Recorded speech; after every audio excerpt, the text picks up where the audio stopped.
Hello. അപ്പോൾ നമ്മുടെ പേജിൽ നമ്മൾ റീസെൻ്റ് ആയിട്ട് കൊണ്ടുവന്നൊരു സാധനമായിരുന്നു ഈ ഗ്ലാസ് ബാംഗിൾസ്. അപ്പോൾ നമ്മുടെ ഈ ഗ്ലാസ് ബാംഗിൾസ് ഇന്നിനി പോകാൻ പോകുന്നത് കാനഡയ്ക്കാണ്. അപ്പോൾ നമുക്ക് ഇന്ന് ഇന്റർനാഷണൽ കൊറിയർ ഉണ്ട്. നമ്മുടെ ലോങ് ടേം ആയിട്ട് വാങ്ങിക്കൊണ്ടിരിക്കുന്ന ഒരു കസ്റ്റമറാണ്. അപ്പോൾ നമുക്ക് ഇന്റർനാഷണൽ കൊറിയർ എങ്ങനെയാണ് ഷിപ്പ് ചെയ്യുന്നതെന്നും അതിൻ്റെ ചാർജസ് എങ്ങനെയാണെന്നൊക്കെ കാണിച്ചു തരാം. ബാ. അപ്പം ഒരു ബോക്സിൽ ഒരു ഡസൻ ആയിട്ടായിരിക്കും. അപ്പോൾ ഇങ്ങനത്തെ നമുക്ക് 20 ഡസനാണ് നമ്മുടെ കസ്റ്റമർ ഓർഡർ ചെയ്തിരിക്കുന്നത്. സേഫായിട്ട് പാക്ക് ചെയ്തിട്ടുണ്ട്.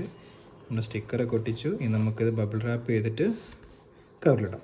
പാക്കിംഗ് ഒക്കെ കഴിഞ്ഞ് നമ്മുടെ സമാധാനത്തിന് കുറേ സ്റ്റിക്കറൊക്കെ ഒട്ടിച്ചിട്ടുണ്ട്. അപ്പോൾ നമ്മുടെ കൊറിയർ ഏകദേശം പാക്ക് ചെയ്ത് കഴിഞ്ഞു. നമുക്കത് എത്ര വെയിറ്റ് ഉണ്ടെന്ന് നോക്കാം. 1500, അപ്പം 1600 ഗ്രാം ഉണ്ട്.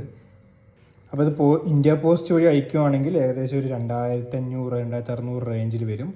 പിന്നെ നമ്മൾ ഫെഡെക്സ് അങ്ങനെ അയക്കുകയാണെങ്കിൽ നമുക്ക് ഏകദേശം ഒരു 4500 രൂപയാണ് ഇതിന് കോസ്റ്റ് വരുന്നത്.